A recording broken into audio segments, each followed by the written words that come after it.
The barn door creaked like something alive. Dust rolled low across the sawdust floor, and the smell of sweat, horses, and fear filled the air. The summer heat pressed down heavy on every man standing inside. A few horses stamped and snorted in their stalls, but no one looked their way. All eyes were on the wooden platform at the center of the barn. Allora Calloway stood there, her hands clutched tight in front of her. The faded dress she wore had once belonged to her mother. It hung loose now, too big for her small frame. The collar yellowed and the seams frayed. A wide bonnet shaded her face, but not enough to hide the purple bruise running along her jaw. She didn't cry. She didn't move. She just stood still and tried to breathe through the stench and the whispers. "Unclaimed bride's final call!" the auctioneer shouted, his voice snapping through the hot air. The men watching shifted, boots scraping, spurs clicking. Some leaned on the railings, grinning. Some spat tobacco on the ground. Others just stared. They had already taken 4 girls that morning. None had screamed, not loud enough for anyone to care. The auctioneer stepped closer and lifted Allora's chin. His fingers were rough, and she flinched, but he didn't stop. "Virgin stock," he said, turning her face toward the crowd. "Untouched, starting at 3 silver. The barn went silent. Then, from the shadows in the back, a voice came low and steady. 3. Heads turned. A tall man stepped forward, dust on his long coat, hat pulled low to shade his eyes. He wasn't smiling. He didn't look at her like the others did. He just walked to the platform, dropped 3 coins into the auctioneer's palm and said, "I claim nothing." The auctioneer froze. The crowd murmured. Then the cowboy, his name was Cole Jarrett, stepped to the edge of the platform and did something no one expected. He dropped to one knee in the dirt before her. The whole barn went quiet. Even the horses stopped shifting. Allora's breath caught in her throat. He reached down, untied the cracked leather straps of her boots, and set them carefully beside her. His hands were steady, his touch gentle. "You don't belong to them," he said quietly. "And you don't belong to me. I just bought your silence from monsters." Her knees trembled. The sound of his voice felt heavier than the room. She didn't understand it yet, but something inside her cracked open. Not fear, not disbelief. Something new. He stood, took off his coat, and placed it around her shoulders. "You're free to walk out that door," he said. Then he turned his back to the crowd and started toward the exit. No one spoke. No one stopped him. Allora followed. Not because he asked her to, but because for the first time in her life, someone hadn't told her what to do. Outside, the air was cooler. The sun was sinking low, painting the sky in orange fire. A wagon waited by the fence. Cole climbed onto the driver's bench and took the reins. He didn't look back, but when he spoke, his voice was calm. "You coming?" She hesitated, looking back at the barn, the men, the noise, the cage she'd just stepped out of. Then she climbed up beside him. The wagon rolled forward, creaking with each turn of the wheels. They rode in silence. The road stretched long and empty through the dry hills. The sound of the horses' hooves was the only thing between them. As they rode, thunder rumbled far off in the mountains. Allora flinched at the sound. Cole slowed the horses without a word. The silence between them wasn't sharp like she was used to. It was gentle, almost safe.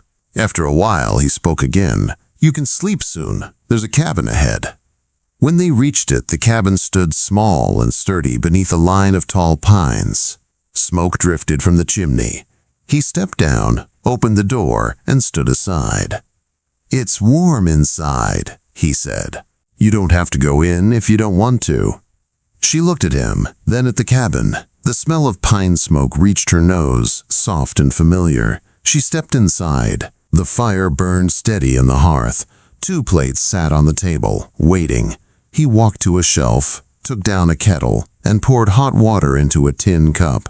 "There's a blanket on the chair," he said. "You can eat if you want, or rest."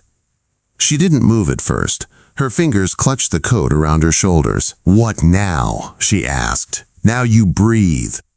She didn't trust it. The quiet, the kindness. She had lived her life surrounded by slammed doors, angry words, and men who only took. "Why did you bring me here?" she asked. "Because this is a place with no locks." She watched him sit at the table and break the bread in half. He didn't look at her. He didn't ask her for anything. Slowly, she stepped forward, took the spoon he offered, and sat down. The stew burned her tongue, but she didn't stop eating. It tasted like something real. "What's your name?" she asked. "Cole Jarrett," he said. "Allora." "Good name." When the fire burned low, he placed a second blanket near the hearth. "You can take the bed," he said. "I'll stay here." She shook her head. "I don't want to be touched." He nodded. "I won't touch what isn't offered." For the first time in years, her body loosened. Her breath came easy.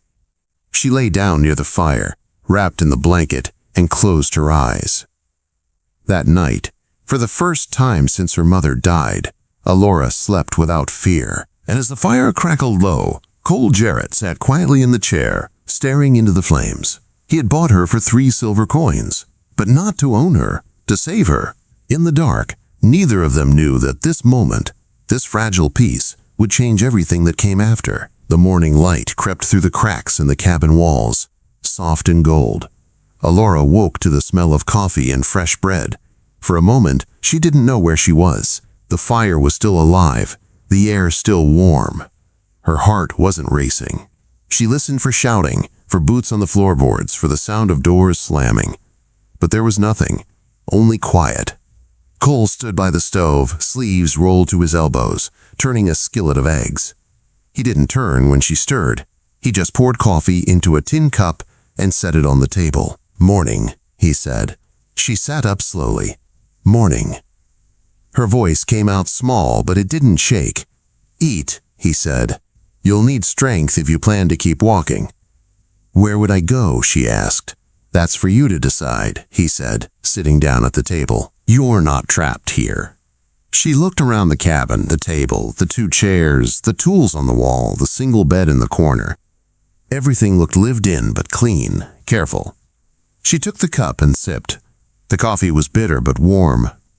"Why are you doing this?" she asked. Cole met her eyes. "Doing what?" "Treating me like I matter." He didn't look away. "Because you do."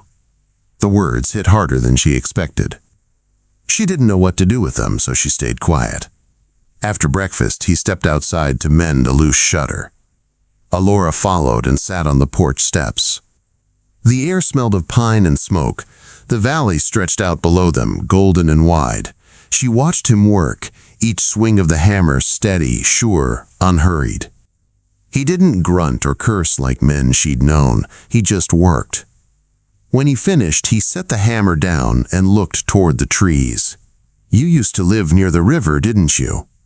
She frowned. "How'd you know?" "Your accent," he said, "and your hands. You've worked fields before." She looked down at them. The skin was raw and red at the knuckles, the nails short and torn.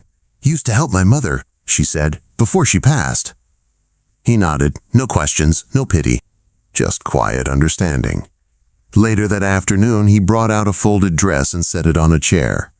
"It was my sister's," he said. "You can wear it if you want." "No rush." She touched the fabric, soft, clean, smelling faintly of soap.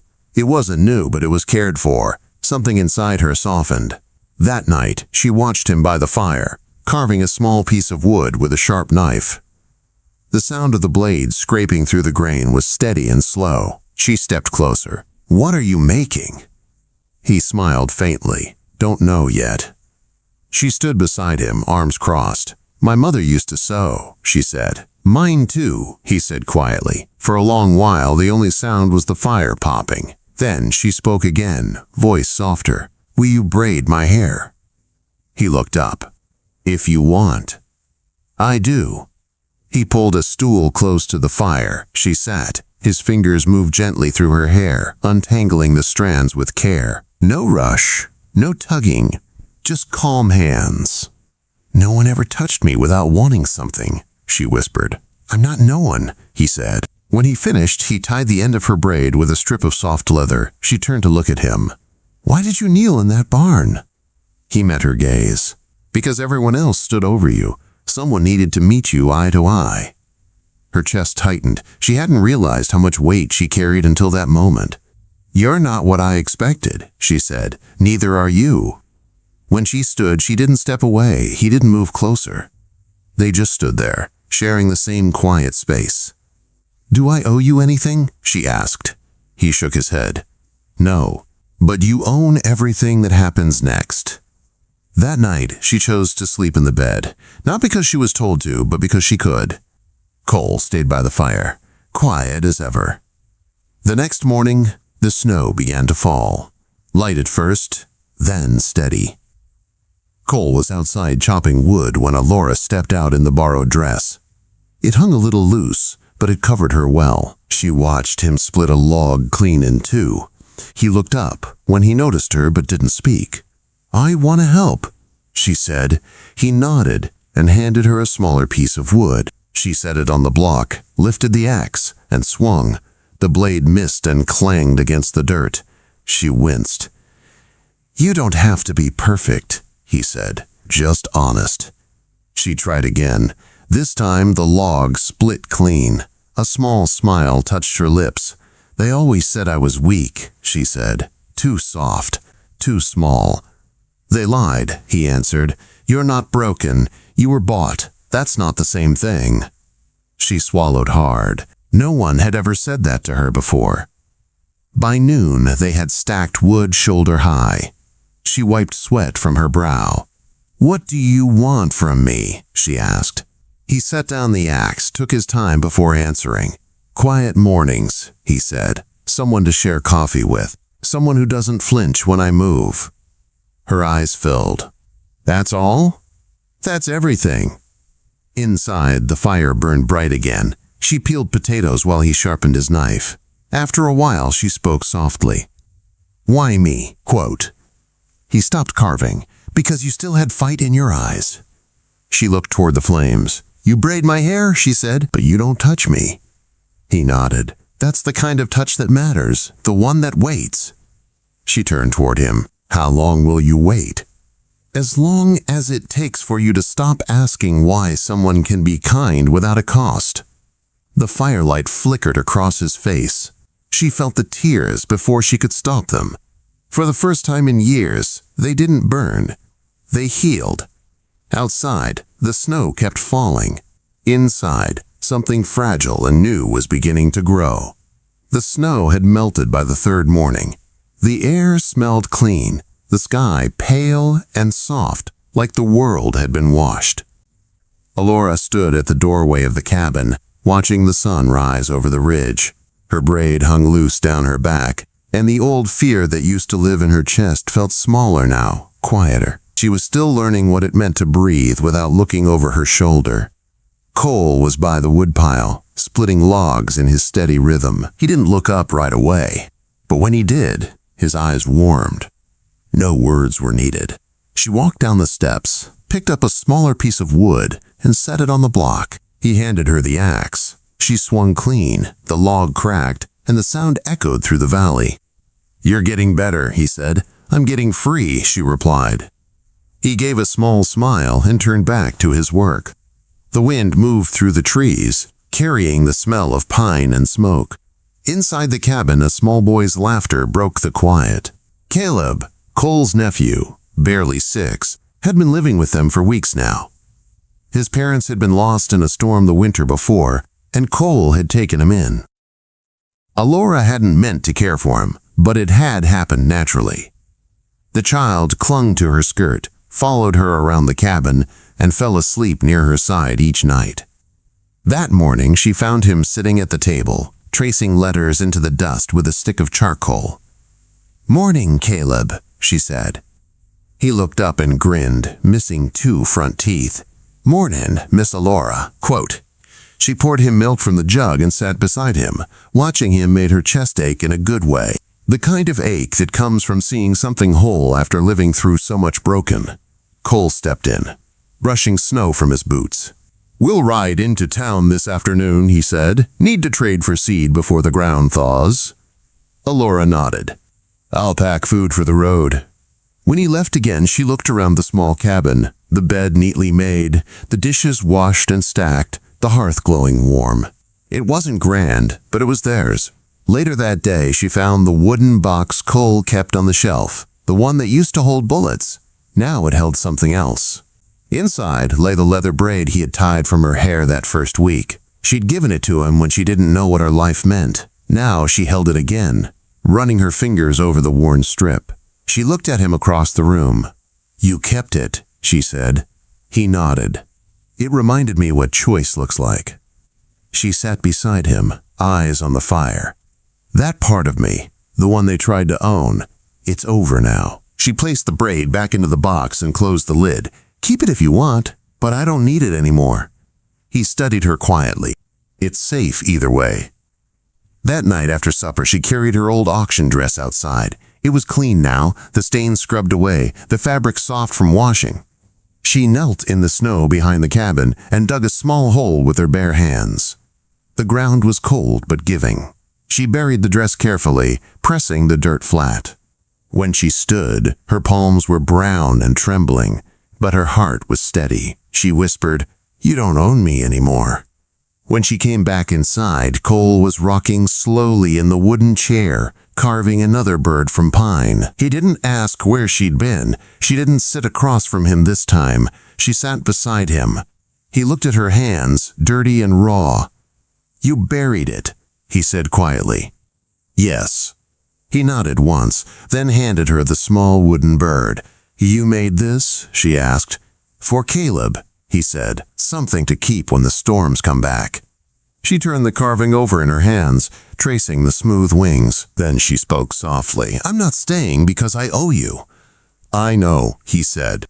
"I'm staying because I like who I am here." He smiled, small, honest, nothing forced. "That's what I hoped." The firelight flickered between them. She leaned her head on his shoulder. The world outside went quiet.